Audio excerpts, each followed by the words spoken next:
Ao que está sentado no trono e ao Cordeiro seja o louvor e a honra e a glória e o domínio pelos séculos dos séculos. Amém. Meus amados, graça, misericórdia e paz da parte de Deus, nosso Pai, e do nosso Senhor Jesus Cristo. Eu quero convidá-los a abrirem a sua Bíblia no livro dos Salmos, o Salmo de número 69. Nós vamos ler, não todo ele, embora a exposição será de todo o Salmo, mas eu quero ler com os irmãos até ao versículo 14. Este Salmo nos traz um retrato do suplício do justo sofredor, e é assim que resolvi intitulá-lo, O Suplício do Justo Sofredor. Salva-me, ó Deus, porque as águas me sobem até a alma. Estou atolado em profundo lamaçal que não dá pé. Estou nas profundezas das águas e a corrente me submerge. Estou cansado de clamar, secou-se-me a garganta. Os meus olhos desfalecem de tanto esperar por meu Deus. São mais que os cabelos da minha cabeça, os que sem razão me odeiam. São poderosos os meus destruidores, os que com falsos motivos são meus inimigos. Por isso tenho de restituir o que não furtei. Tu, ó Deus, bem conheces a minha iniquidade, e as minhas culpas não te serão ocultas. Não sejam envergonhados por minha causa os que esperam em ti, ó Senhor, Deus dos exércitos. Nem por minha causa sofram vexame os que te buscam, ó Deus de Israel. Pois tenho suportado afrontas por amor de ti, e o rosto se me encobre de vexame. Tornei-me estranho a meus irmãos e desconhecido aos filhos de minha mãe. Pois o zelo da tua casa me consumiu, e as injúrias dos que te ultrajam caem sobre mim. Chorei, em jejum está a minha alma, e isso mesmo se me tornou em afrontas. Pus um pano de saco por veste, e me tornei objeto de escárnio para eles. Tagarelam sobre mim os que à porta se assentam, e sou motivo para a cantiga de beberrões. Quanto a mim, porém, Senhor, faço a ti em tempo favorável a minha oração. Responde-me, ó Deus, pela riqueza da tua graça, pela tua fidelidade em socorrer.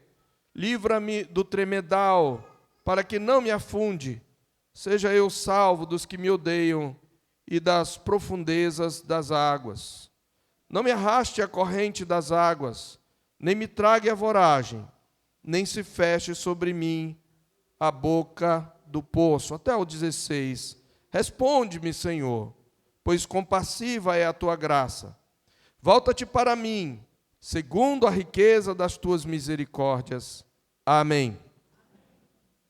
Meus irmãos, entre os salmos que expressam as profundezas do sofrimento humano, poucos alcançam a densidade espiritual do Salmo 69. Aqui nós encontramos um justo que sofre injustamente, cercado por zombadores, afogado em tristeza, entregue ao ultraje público, repelido pelos seus próprios familiares e sem qualquer alívio humano. Mas este não é apenas o drama histórico de Davi. Este salmo é também uma janela para a alma do próprio Cristo sofredor. É um salmo interpretado pelos evangelhos como prenúncio direto da paixão de Cristo. E não há como não expô-lo passo a passo, apontando os pontos em que ele vai apontar diretamente para o nosso Senhor. Mas meditar neste salmo é aproximar-se com temor e reverência dos pensamentos secretos da alma de Jesus nos dias da sua aflição. Aqui nós vamos ver mais ou menos como Jesus se sentiu quando ele estava na cruz. Ao mesmo tempo, meditar neste salmo é também enxergar o caminho de cruz que acompanha os discípulos de Cristo, aqueles que o seguem, a sua igreja, em sua peregrinação neste mundo. Pois o Senhor Jesus, desde a primeira vez em que ele anunciou a sua morte, ele estabeleceu um paralelo entre ele e aqueles que o seguem.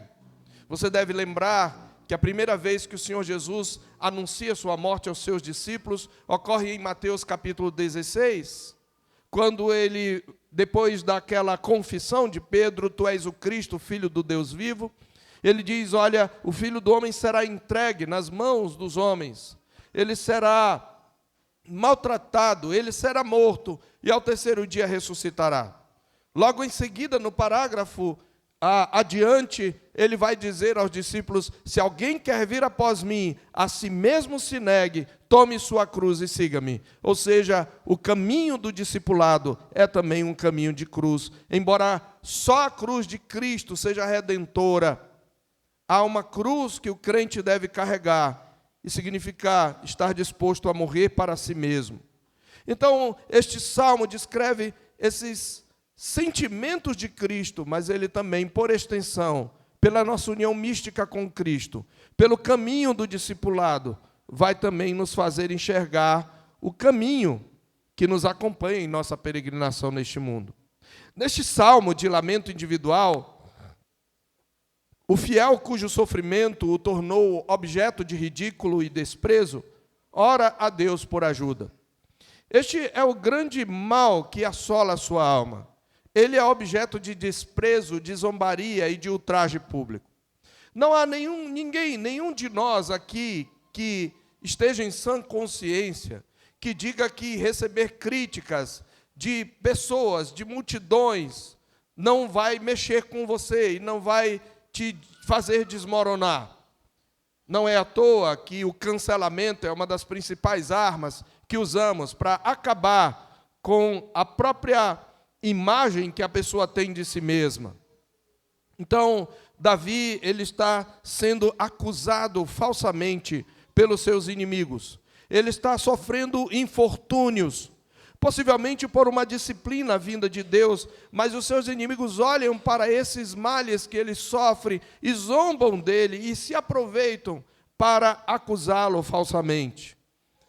Ele ora, portanto, ao Senhor, e a primeira coisa que ele vai fazer nos versos 1 a 3 é descrever a sua situação desesperadora, mencionando os seus inimigos que o acusam falsamente, e lembrando que Deus sabe que ele é inocente, nos versos 4 e 5. Depois ele ora para que Deus não permita que no seu sofrimento ele negue ao Senhor, e ele seja um motivo de vergonha para a comunidade da aliança a qual pertence, para que não sejam envergonhados por causa dele, e afirma que está sofrendo por causa do seu zelo por Deus. Isto ocorre dos versos 6 ao 12. O salmista também pede a Deus que o liberte, dos versos 13 a 18, afirmando que Deus conhece sua aflição e os seus inimigos, versos 19 a 21. Então ele passa a pronunciar uma maldição, uma imprecação sobre os seus inimigos, pedindo justiça da parte de Deus, para que Deus destrua os seus inimigos, os versos que nós temos aí adiante. Então, diante de toda essa estrutura, ele vai, depois de pedir que a justiça de Deus se manifeste, ele, a partir do verso 29, vai se referir a si mesmo, de novo mencionando as suas aflições, a sua amargura, mas pedindo o socorro de Deus. Porém, ele termina o salmo com uma promessa de louvor. Na verdade, é uma afirmação de confiança, de que ele ainda louvará o Senhor. E não só isso, ele também usa o seu sofrimento como um encorajamento para todos aqueles que sofrem, para que aqueles que sofrem possam esperar em Deus, como ele diz no verso 32, vejam isso os aflitos e se alegrem, quanto a vós outros que buscais a Deus, que o vosso coração reviva, porque o Senhor responde aos necessitados e não despreza os seus prisioneiros. E depois de convocar a congregação a louvar a Deus, ele também convoca os céus e a terra, louvem nos céus e terra, e assim ele encerra o salmo. Assim então se desenvolve o salmo de maneira rápida. E eu quero então, passo a passo, mostrar como Davi expressa esse sofrimento que não só é seu, mas que é uma projeção profética do sofrimento do Messias. E o primeiro ponto que nós vamos abordar aí está nos versos 1 a 5, e é o que eu chamo de o grito da alma sufocada pela angústia. O grito da alma sufocada pela angústia. Davi usa para mostrar essa sensação de uma angústia sufocante, a metáfora de uma inundação. Observe as palavras que ele usa nos primeiros versos. Salva-me, ó Deus, porque as águas me sobem até a alma. Estou atolado em profundo lamaçal que não dá pé. Quer dizer, eu não consigo tocar o chão sem que a minha cabeça seja coberta. Estou nas profundezas das águas e a corrente me submerge. Então, ele exatamente começa com esta súplica que traduz o desespero.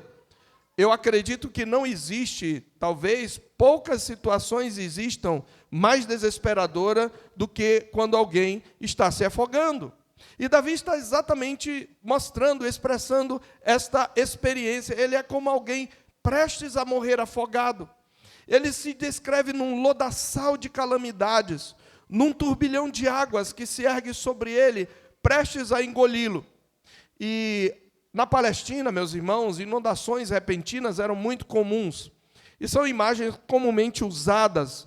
A própria palavra de Deus anuncia o derramamento do Espírito como uma dessas inundações, em Isaías 44, porque derramarei água sobre o sedento e torrente sobre a terra seca. O salmista ora, no Salmo 126, restaura, Senhor, a nossa sorte como as torrentes do Negueb. A Palestina, um local que era bem seco, tinha momentos de tempestade que levavam a inundações que poderia até levar pessoas a se afogarem.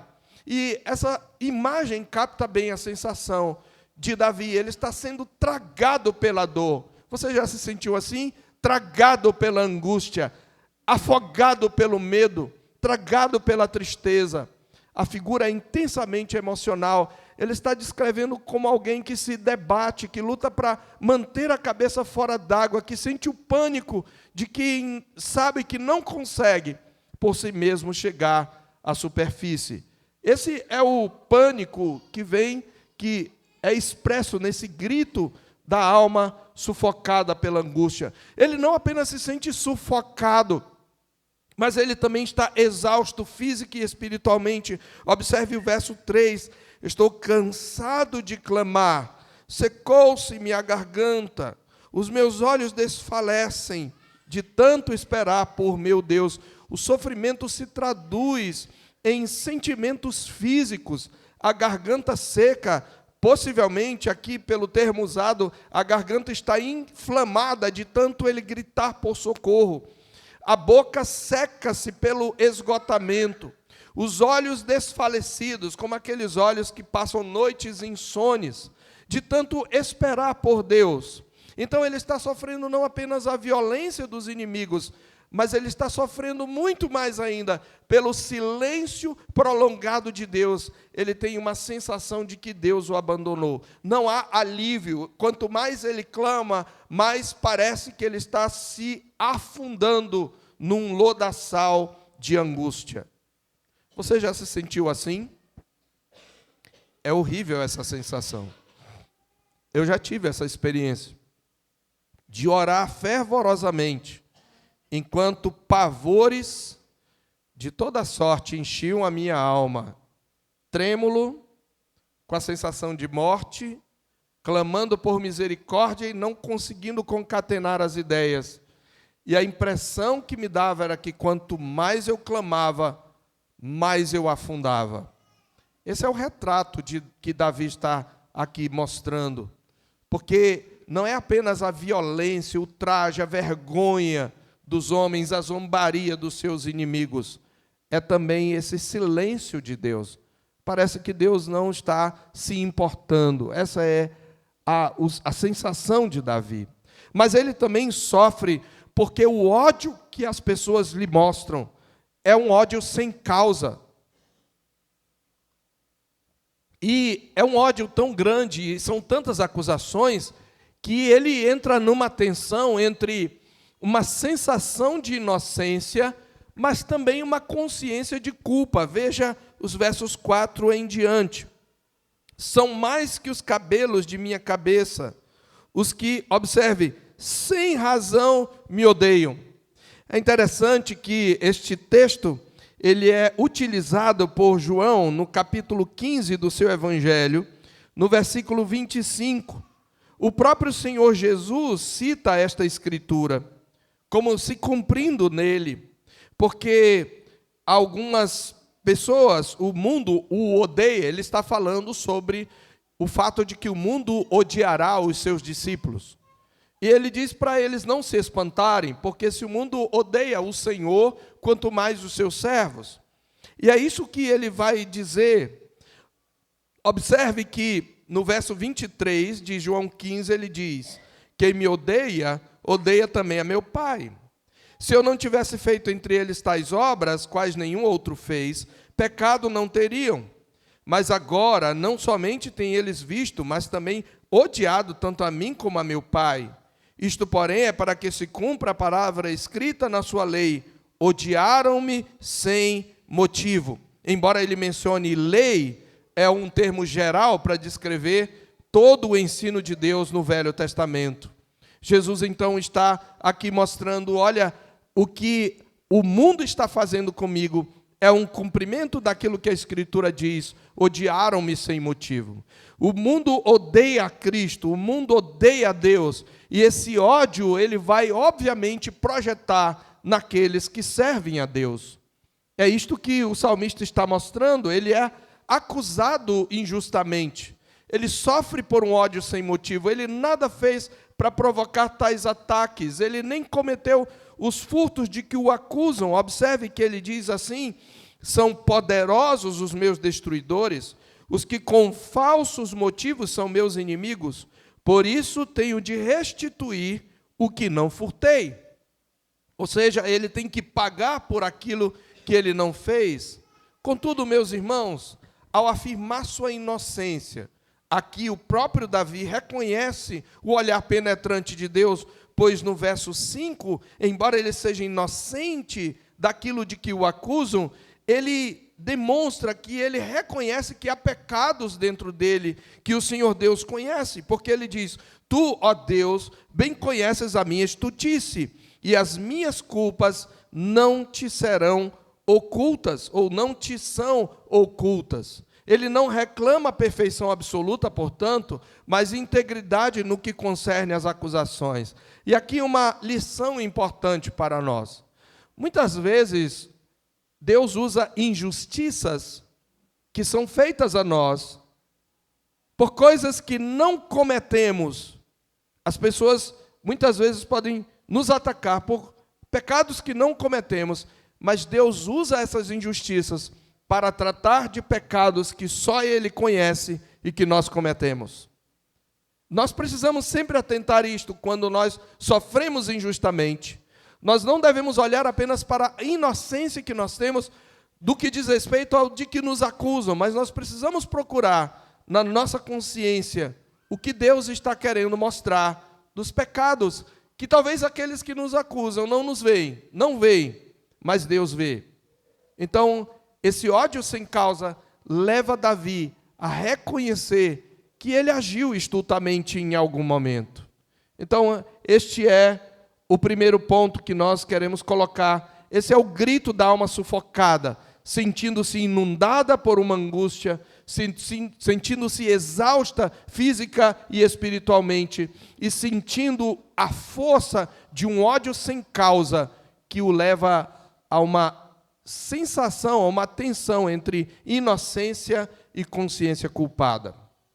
Em segundo lugar, dos versos 7 a 12, nós temos o zelo piedoso como causa das afrontas. É interessante isso, porque primeiro Davi diz assim: olha, eles estão me odiando sem causa. Não há uma razão justa, não há um pecado que eu tenha feito para com eles que lhes deu o direito de me afrontar e de me acusar. Mas a razão verdadeira porque eles me odeiam, Senhor, é pelo zelo que eu tenho pela tua casa. Ele diz isso no verso 7.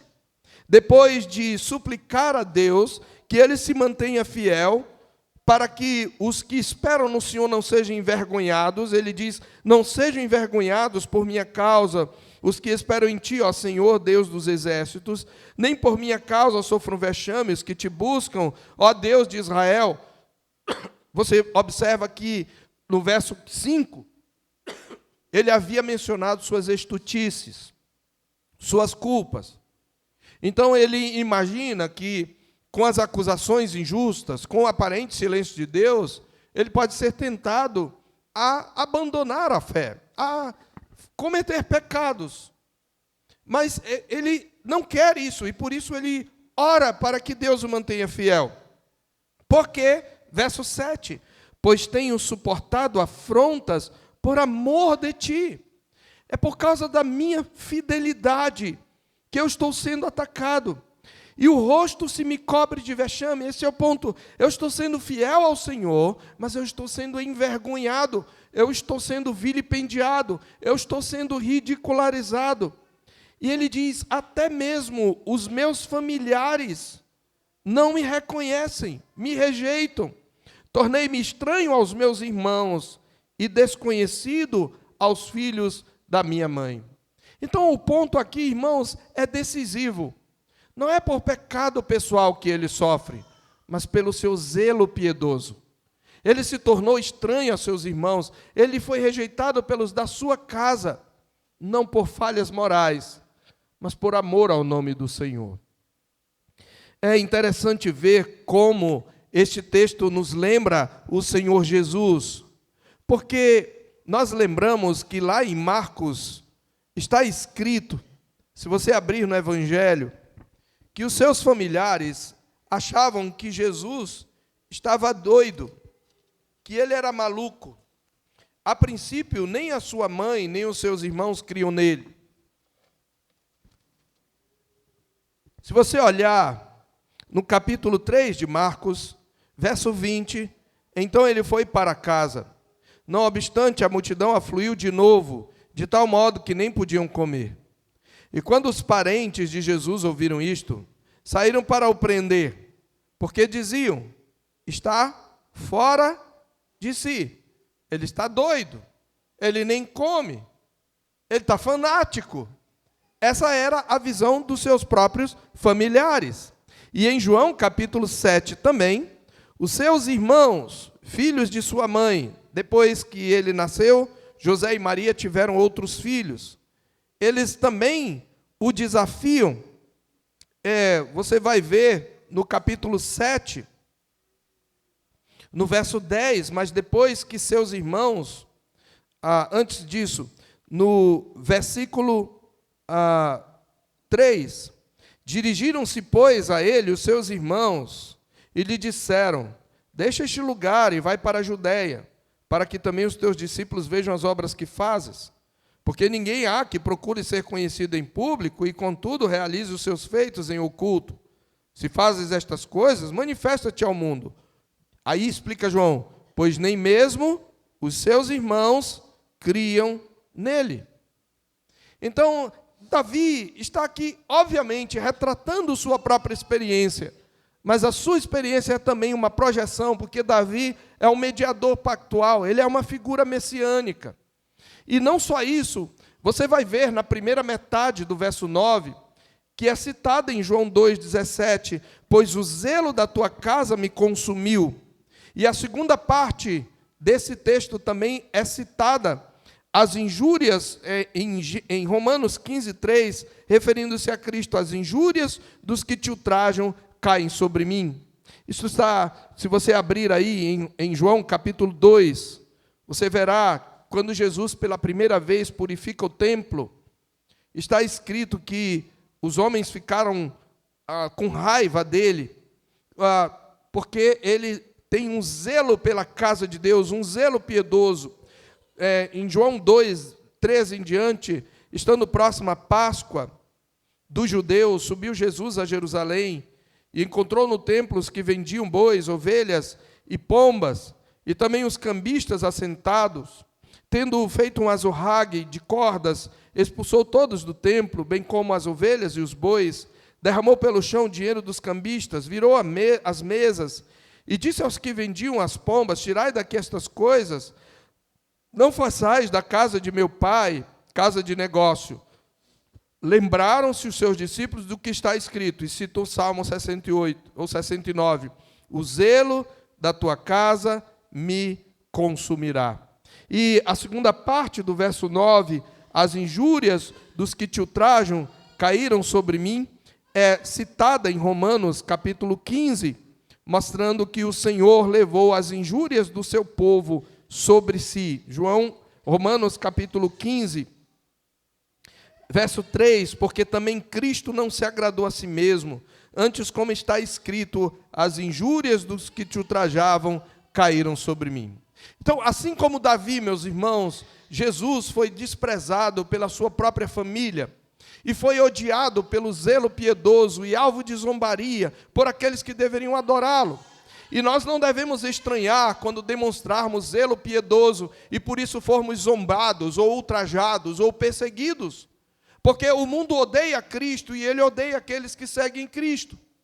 Esse zelo piedoso, então, é a causa das afrontas. Feliz daquele, meus irmãos, feliz do crente que sofre por causa de uma boa consciência. A palavra de Deus nos diz em 1 de Pedro, capítulo 4, que não devemos sofrer como malfeitores. Em 1 de Pedro, capítulo 4, o apóstolo Pedro diz: não estranheis, amados, a partir do verso 12, o fogo ardente que surge no meio de vós, destinado a provar-vos como se alguma coisa extraordinária estivesse acontecendo. Por causa de um mundo hedonista, de um mundo que, para quem o sofrimento é sempre ruim e todo prazer é bom, mesmo aqueles que trazem destruição, nós, muitas vezes, influenciados por isso, temos dificuldade com essa questão. É normal que a igreja, por sua fidelidade, seja odiada pelo mundo. Por isso, Pedro, no verso 13 de 1 de Pedro 4, diz: pelo contrário, alegrai-vos na medida em que sois coparticipantes dos sofrimentos de Cristo, para que também na revelação de sua glória vos alegreis exultando.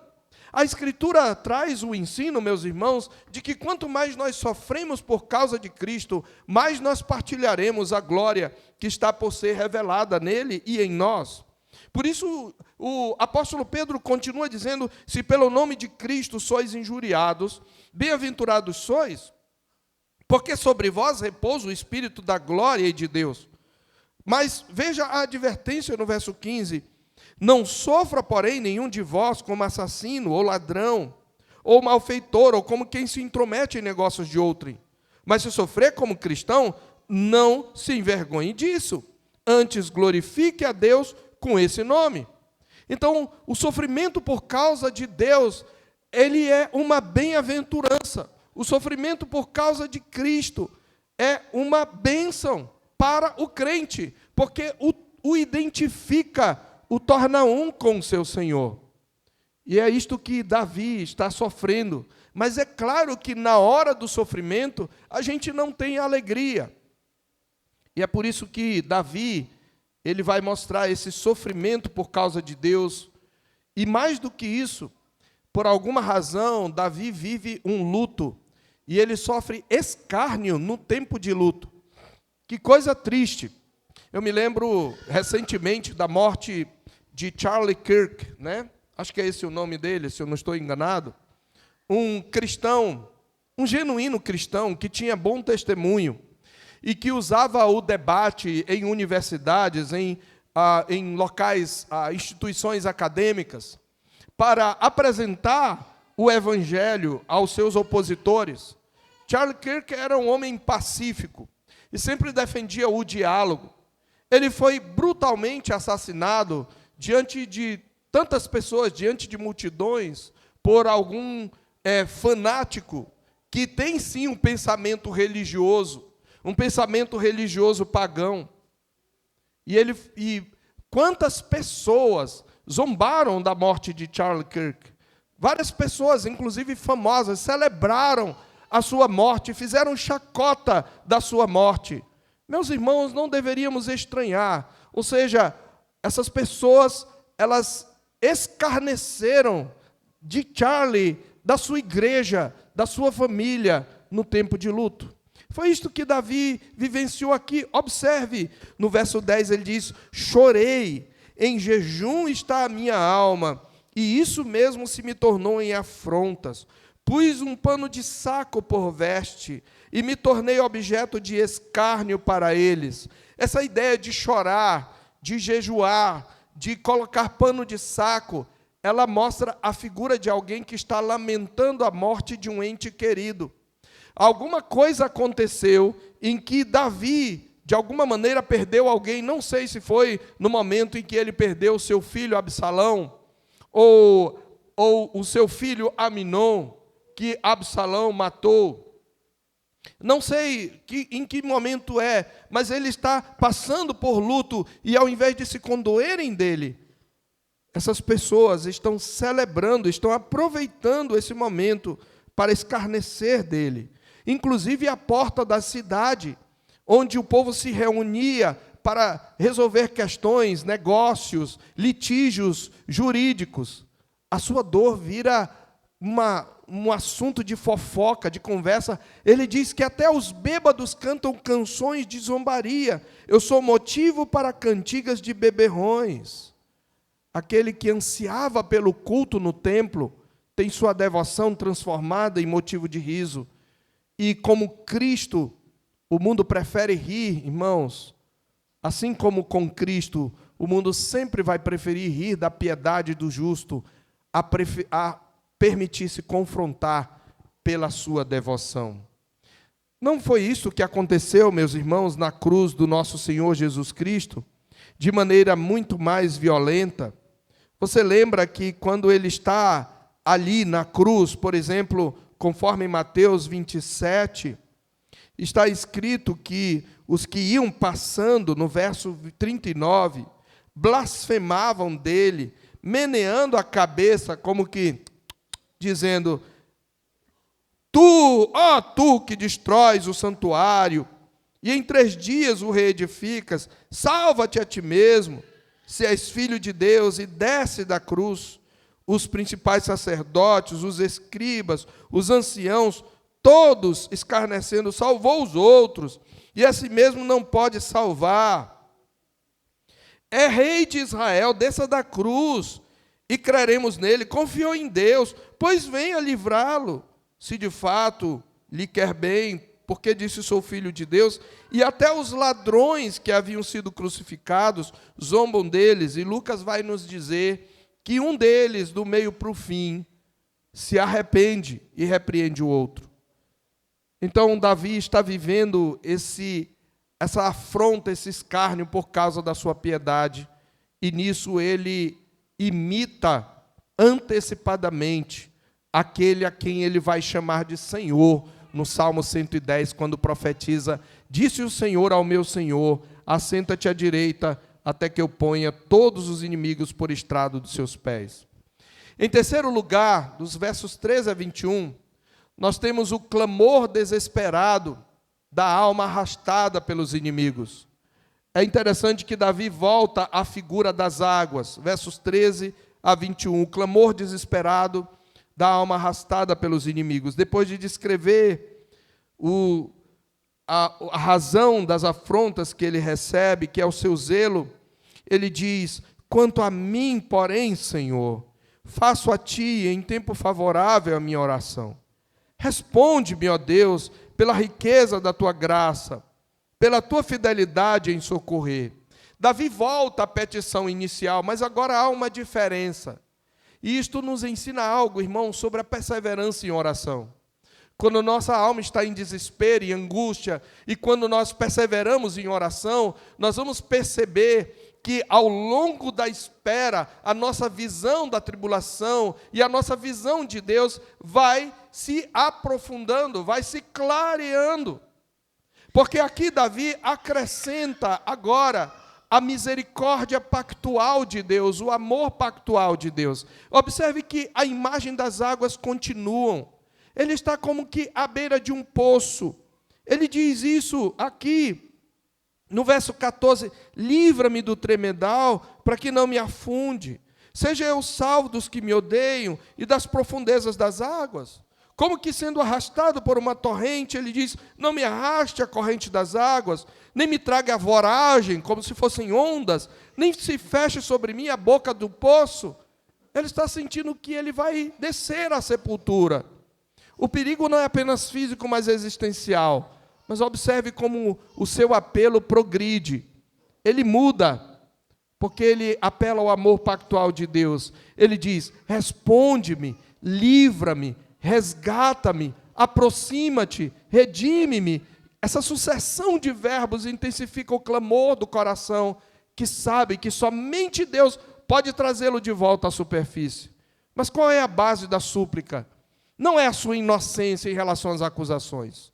Não é a sua justiça, mas é a bondade de Deus e o seu fiel amor pactual. Ele diz: responde-me, ó Deus, pela riqueza da tua graça, pela tua fidelidade em socorrer, pelo teu amor pactual. E é claro que a sua dor vai se agravar ainda mais. Ele tem uma nova compreensão, mas não significa que a sua dor aliviou. Aliás, muitas vezes, quanto mais as nossas dores se aprofundam, mais a nossa visão clareia acerca de quem é Deus e de quem nós somos.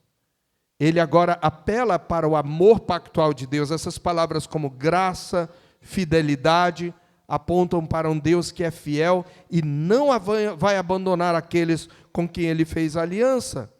Mas ele continua, observe, com o agravamento da dor. Não escondas o rosto ao teu servo, pois estou atribulado. Responde-me depressa. Aproxima-te de minha alma e redime-a. Resgata-me por causa dos meus inimigos. Tu conheces a minha afronta, a minha vergonha e o meu vexame. Todos os meus adversários estão à tua vista. O opróbrio, isto é, a humilhação, partiu o meu coração e desfaleci. Eu esperei por piedade, mas debalde, ou seja, em vão, por consoladores, e não o achei. Eu fiquei com fome, mas me deram por alimento fel. E eu fiquei com sede, mas me deram a beber vinagre. Mais uma vez nós vemos Davi, na sua angústia, tocar a paixão do seu Senhor, a futura paixão do seu Senhor. Você lembra, não é? Essa ideia aqui do abandono dos amigos, a dor se aprofunda, não só por causa da zombaria que o expõe ao ridículo, mas do abandono daqueles que deviam consolá-lo. Eles o expõem à solidão, no sofrimento, e isso faz com que o alimento que deveria ser mel se tornou fel, e a bebida é um vinagre, e isso lhe intensifica a amargura da alma. Aqui, meus irmãos, o texto toca diretamente a paixão de Cristo, porque lá em Mateus 27, 34, está escrito que lhe ofereceram vinho misturado com fel. E também, conforme a versão de João 19, 29, lhe deram a beber vinagre. O que era metáfora para Davi se tornou literal naquele cuja alma foi traspassada por todos os tipos de escárnio. Então, em quarto lugar, dos versos 22 a 28, nós temos o pedido pela vindicação da justiça. Davi faz uma imprecação, uma oração contra os seus adversários. Observe que Davi aqui descreve poeticamente: a sua mesa torne-se-lhes diante deles em laço, e a prosperidade em armadilha. Obscureçam-se-lhes os olhos, para que não vejam, e faze que sempre lhes vacile o dorso. Derrama sobre eles a tua indignação, e que o ardor da tua ira os alcance. Fique deserta a sua morada, e não haja quem habite as suas tendas, pois perseguem a quem tu feriste, e acrescentam dores àquele a quem golpeaste. Observe as expressões usadas. ele reconhece que quem o está ferindo é Deus. Mas aqueles homens, em sua maldade, se aproveitam da sua ferida e acrescentam dores àqueles a quem golpeaste. Aqui, de novo, nós precisamos lembrar que os salmos imprecatórios não nos autorizam a, de qualquer maneira, de maneira assodada, pedirmos vingança pessoal. Devemos lembrar o que já falamos hoje pela manhã. Davi fala primeiramente como mediador pactual, como o representante do trono. Ele é o ungido de Deus que foi escolhido para estabelecer o reino de Deus. E é na qualidade desse rei, mediador pactual, que ele ora pela justiça de Deus. Não se trata de um sentimento de vingança pessoal. Na verdade, devemos ter em mente outro ponto importante. É que Davi, ele é do tipo justo sofredor semelhante a Abel. A palavra de Deus diz lá em Hebreus capítulo 11, que Abel, mesmo depois de morto, ainda fala. Quando Abel morreu, o Senhor disse para Caim: a voz do sangue do teu irmão clama da terra a mim. O que o sangue de Abel pede? O sangue de Abel pede justiça. O sangue de Abel pede a vindicação da justiça pela punição do malfeitor. Mas o mesmo texto de Hebreus, no capítulo 12, ele diz que o sangue de Cristo fala coisas superiores ao que fala o próprio Abel. Por quê? Porque enquanto o sangue dos justos, na velha aliança, pedia vingança, e essa vindicação era justa, o sangue de Cristo que veio para redimir pede perdão. Porque a morte de Cristo é diferente da morte de todo justo que já morreu ao longo da história. A sua morte é redentora. É nessa confiança, ou é nessa perspectiva, que ele nos ordena orar pelos inimigos. Quando nós olhamos, então, as orações imprecatórias, as orações em que se pede que Deus destrua os inimigos, nós precisamos olhar nessa perspectiva, que a morte de Cristo é uma morte redentora. E ela clama por perdão. Por isso Jesus, quando é zombado na cruz, diferentemente de Davi, que, diga-se de passagem, não está incorreto em pedir que Deus faça justiça, como eu já falei. Mas Jesus na cruz, ele ora diferente. Ele diz: Pai, perdoa-lhes, porque não sabem o que fazem. Há uma diferença. Mas, mais do que isso, irmãos, aqui nós quase esperamos encontrar: Pai, perdoa-lhes, mas o que vemos é imprecação. Mas isso não quer dizer inferioridade moral do Antigo Testamento, mas intensidade no zelo pela justiça. Mas Cristo, ele consumou a justiça pela expiação. Por isso a cruz transforma a ira justa em compaixão paciente e converte o juízo em um convite ao arrependimento. Por outro lado, preste bem atenção, para aqueles que rejeitam a Cristo, o juízo é pior do que o que Davi pede a Deus. Não é à toa que essa expressão, sua mesa torne-se laço diante deles, ou torne-se-lhes diante deles em laço e prosperidade em armadilha, essas palavras são aplicadas aos judeus que rejeitaram a Jesus. Abra sua Bíblia em Romanos capítulo 11, versos 9 a 10. Paulo está tratando da rejeição de Jesus por parte dos judeus, da maioria deles. Romanos 11, versos 9 e 10. Observe o que está escrito. Verso 7 em diante. Que diremos, pois? O que Israel buscava, isso não conseguiu, mas a eleição o alcançou. Os mais foram endurecidos. Como está escrito, Deus lhes deu espírito de entorpecimento, olhos para não ver e ouvidos para não ouvir, até o dia de hoje. Aqui ele cita Joel 2,32. E diz Davi, agora sim, citando o Salmo 69, torne-se-lhes a mesa em laço, e armadilha e tropeço e punição. Escureçam-se-lhes os olhos, para que não vejam, e fiquem para sempre encurvadas as suas costas. É isso que ele diz.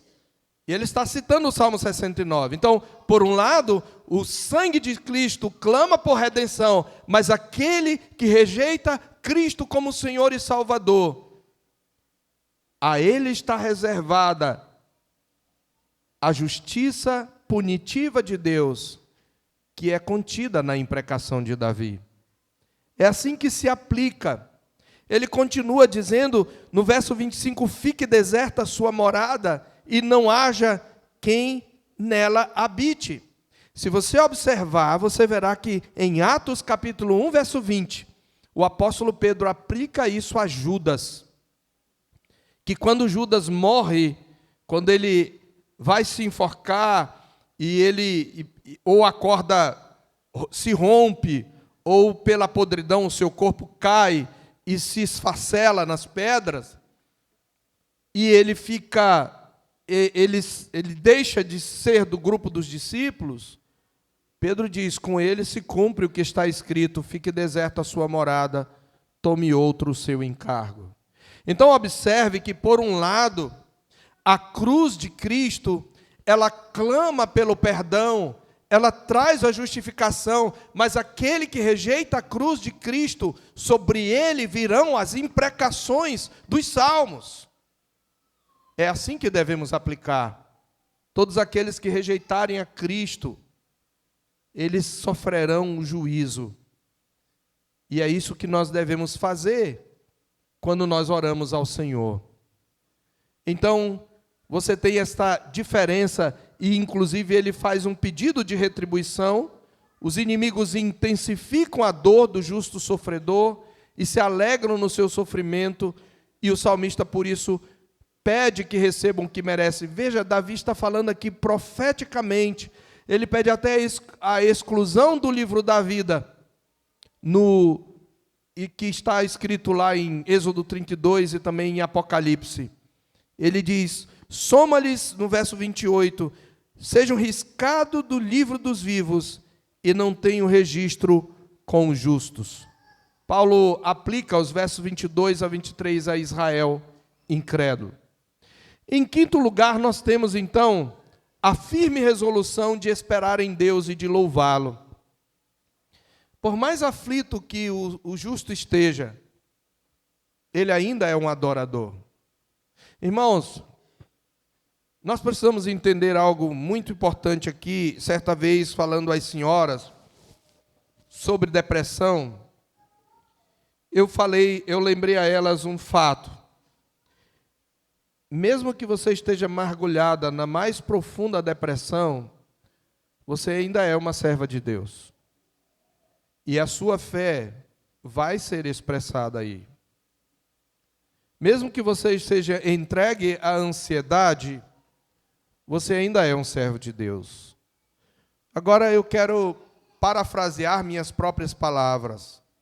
Mesmo em desespero, você ainda é um adorador. Mesmo de luto, você ainda será um adorador. Mesmo em profunda depressão, você ainda é adorador. Se você estiver sendo esmagado por qualquer tipo de angústia, você nunca deixará de ser um adorador. Por isso, nenhum tipo de sentimento neste mundo, por mais profundo, intenso, insano, desesperador que seja, pode tirar do verdadeiro justo o sentimento de adorar. Você lembra de Jó? No mesmo dia, ele sofreu várias calamidades, ele perdeu praticamente todas as suas riquezas. Seus 7 filhos e suas 3 filhas morreram no mesmo dia. E quando ele soube de uma notícia atrás da outra, ele fez o que todo justo deve fazer. E aquele que verdadeiramente tem o Espírito de Deus vai fazer isso. Ele rasgou as suas vestes, ele se prostrou e disse, o Senhor o deu, o Senhor o tirou, bendito seja o nome do Senhor, diz que ele adorou. É por isso que nós cultuamos em toda circunstância. No dia do Senhor, nós temos que vir para a igreja, estejamos tristes ou alegres, estejamos desanimados ou, de alguma maneira, entusiasmados, porque qualquer que seja o nosso estado, nós somos adoradores. E é por isso que o salmista diz, observe no verso 30, ainda amargurado, ainda aflito, ainda desesperado, ele diz: louvarei com cânticos o nome de Deus, exaltá-lo-ei com ações de graças, será isso muito mais agradável ao Senhor do que um boi ou um novilho com chifres e unhas. Eu vou louvar ao Senhor. Ou seja, depois do clamor, a fé ergue a cabeça. Davi ainda está aflito e triste, mas confia que o louvor que brotará da sua boca agradará ao Senhor mais do que sacrifícios formais. Irmãos, isso não é só um dever, isso é um fato que evidencia se a nossa fé é genuína ou não. Cristãos na Nigéria, depois de suas igrejas serem incendiadas, algumas de suas moças e mulheres serem estupradas, e seus líderes serem decapitados, no meio da chuva, são vistos adorando e cantando e louvando e exaltando o nome do Senhor, porque ninguém pode calar o adorador. E esse louvor que brota no sofrimento, ele é mais agradável a Deus do que 1000 cultos e shows com cantores famosos, com cachês vultosos. Esse culto agrada a Deus. O justo sofredor não perde a fé. Ele renova a fé no meio da tempestade. E é por isso que ele então termina os versos 32 a 36 com encorajamento ao aflito. Davi agora se volta para a congregação. Ele diz: vejam isso os aflitos ou os mansos e se alegrem. Quanto a vós outros que buscais a Deus, que o vosso coração reviva. O justo sofredor é sempre um encorajamento para aqueles que sofrem. Porque ao verem o justo suportar aqueles sofrimentos, os outros são encorajados. E ele termina com uma esperança: Deus ouvirá os necessitados. E ele convoca não apenas a congregação, ele vai convocar toda a criação, verso 34, louvem os céus e a terra, os mares e tudo quanto nele se move, porque Deus salvará Sião e edificará as cidades de Judá, e ali habitarão e hão de possuí-la, também a descendência dos seus servos a herdará, e os que lhe amam o nome nela habitarão. Você percebe que ele começa com um lamento individual, mas ele termina com um louvor comunitário, porque ele sabe que, como justo, ele não sofre sozinho. Aqui, meus irmãos, Davi está profetizando a restauração pós-exílica, a futura vinda do Messias e a consolação final da igreja na Nova Jerusalém. Eu quero trazer aqui algumas aplicações daquilo que nós aprendemos aqui. E a primeira delas é esta: não interprete o sofrimento como ausência de Deus, mas como uma oportunidade para buscar mais profundamente a sua face. Não interprete o sofrimento como ausência de Deus, mas como oportunidade para buscar mais profundamente a sua face. Não só isso, para experimentar mais profundamente a sua presença. Irmãos, é quando a alma parece afogar-se em águas profundas, que ela precisa resistir à tentação de pensar que Deus se afastou. Quando você se sentir assim, clame, espere, persevere. O silêncio de Deus não significa abandono. Significa que Ele está trabalhando no modo invisível. Há apenas um nesta terra que Deus abandonou de fato. Foi aquele que na cruz clamou: Deus meu, por que me desamparaste? E Deus virou as costas para ele, para inclinar os ouvidos ao seu clamor. Então, encoraje o seu coração. Deus ouve os aflitos e a sua misericórdia pactual permanece firme. Segundo, sofra por Cristo sem se envergonhar. ainda que o mundo zombe da sua fé. Sofra por Cristo, sem se envergonhar. Não tenha vergonha, ainda que o mundo zombe da sua fé. Se o zelo pela casa de Deus lhe trouxer desprezo, não recue. Se a sua devoção a Cristo provocar escárnio, não desanime. A Bíblia diz que isso faz com que você seja coparticipante dos sofrimentos. Permaneça firme, porque o mesmo Cristo que foi zombado por causa do zelo, será o Cristo que o honrará no final. Terceiro, lance sobre o Senhor toda a dor causada pela injustiça dos homens. Lance sobre o justo juiz toda a dor causada pela injustiça dos homens. Irmãos, ódio sem causa, falsas acusações, traição de amigos, abandono, tudo isso faz parte do programa. Cristo sentiu isso. Seus discípulos o abandonaram, um deles o negou com juramento, o outro o traiu.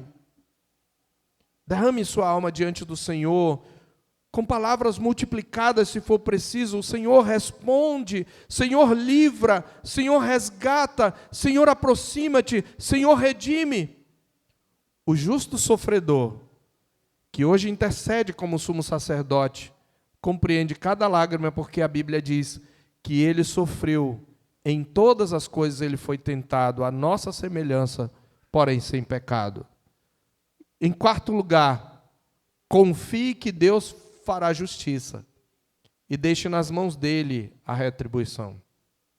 Confie que Deus fará justiça e deixe nas mãos dele a retribuição. A Bíblia diz isso em Romanos 12, a mim me pertence a vingança, não vos vingueis a vós mesmos, amados, mas dai lugar à ira, porque está escrito, a mim me pertence a vingança, eu é que retribuirei, diz o Senhor.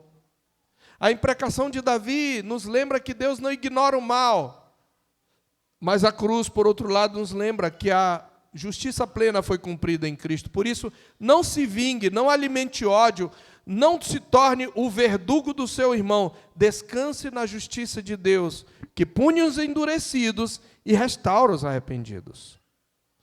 Quinto, cultive louvor, mesmo antes da libertação. Assim como o salmista comece a louvar antes que a resposta chegue. O louvor no vale, irmãos, tem o mesmo, um maior aroma agradável para Deus do que o louvor sobre o monte. O sofrimento não pode cancelar a adoração. O sofrimento depura a adoração. Você sabe que os hinos mais belos foram exatamente compostos em momentos de dificuldade. Você lembra? Aquele que fez o hino, se paz a mais doce me deres gozar, se dor a mais forte sofrer, ó seja o que for, tu me fazes saber que feliz com Jesus sempre sou. Foi um homem que perdeu a família, ou grande parte da família, no naufrágio. E ao olhar para o ponto do mar que tragou seus filhos, ele compôs esta canção. Lembro-me daquele cântico que fala, sei que foi pago um alto preço, para que contigo eu fosse um meu irmão. O compositor estava vivendo dias de decepção, porque um irmão se hospedara na casa dele, e o filho desse irmão era daquele santinho, sabe? Que riscava a parede, rasgava o sofá, e foi duro para ele, e foi nesse contexto que ele fez esse salmo. O sofrimento não cancela a adoração, o sofrimento depura a adoração. Sexto e último lugar, anime os mansos ao seu redor com o testemunho da sua fé. Anime os mansos ao seu redor com o testemunho da sua fé. A sua esperança no meio da dor é instrumento de encorajamento para outros aflitos. Compartilhe suas lutas, mostre sua fé, declare a sua confiança. É maravilhoso quando a gente vê isso. Os mansos verão e se alegrarão. A igreja será edificada pela perseverança dos santos. Irmãos, no Salmo 69, nós contemplamos o justo sofredor. Primeiro em Davi, depois de forma plena em Cristo, afogado em dores, cercado de zombarias, traído por amigos, ferido por inimigos, Jesus, e apenas Ele, desceu às profundezas onde nenhum de nós poderia sobreviver, mas dali, da noite escura, Ele ergueu o clamor que atravessou os céus e Deus o ouviu. E porque Deus ouviu ao justo, Ele ouvirá aqueles que nele esperam. Então, meus irmãos, hoje, enquanto atravessamos nossas próprias águas profundas, lembramos que Cristo desceu mais fundo do que nós jamais desceremos e subiu mais alto do que nós jamais poderíamos subir. E é por isso que Ele é o nosso refúgio na dor, é a nossa justiça na perseguição, é a nossa esperança no caos e é o nosso cântico na noite. Por isso, igreja do Senhor, levante os olhos. O justo sofredor agora é o rei triunfante. E Ele vem para buscar o seu povo. Que nós nos alegremos nele, que nós nos alegremos na sua morte, que lembra que como justo sofredor, os nossos pecados o mataram, para que o seu sofrimento nos trouxesse vida. Vamos orar? Louvado seja o teu nome, Senhor, por Cristo Jesus, nosso Senhor. Na verdade, para além de Davi, do seu sofrimento, nós conseguimos aqui enxergar, ó Deus, na tua palavra, a agonia de Cristo, que foi traído por aqueles, foi abandonado por aqueles com quem ele caminhou, que foi incompreendido pelos seus próprios familiares, que foi odiado por aqueles que estudavam sua palavra e alimentavam a esperança messiânica, os sacerdotes, os líderes, que foi abandonado pelos próprios discípulos, que foi traído por aquele que metia com ele a mão no prato, que foi rejeitado pelos seus próprios conterrâneos, mas principalmente foi abandonado pelo Pai e bebeu o cálice da ira. Nós podemos entender a agonia do Senhor apenas uma milésima ou talvez milionésima faceta daquilo que foi, Senhor. Mas obrigado por, mais uma vez, abrires os nossos olhos para vermos quanta agonia o Senhor sofreu, mas ao mesmo tempo, Senhor, encorajar-nos em nossas dores, angústias e afrontas que sofremos quando nós vivemos piedosamente. Que isso seja para nós encorajamento e que nós sejamos adoradores em todo momento, mesmo na tristeza, mesmo na injustiça, e que nunca nos cansemos de esperar no Senhor e saibamos que bem-aventurado é aquele que sofre por causa de Cristo.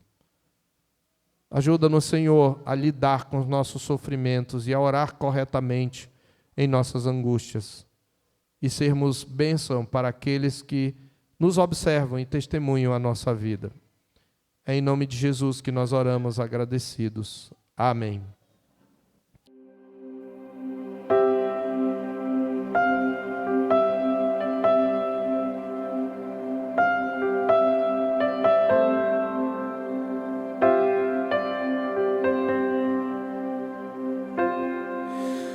Tu és bem-vindo aqui.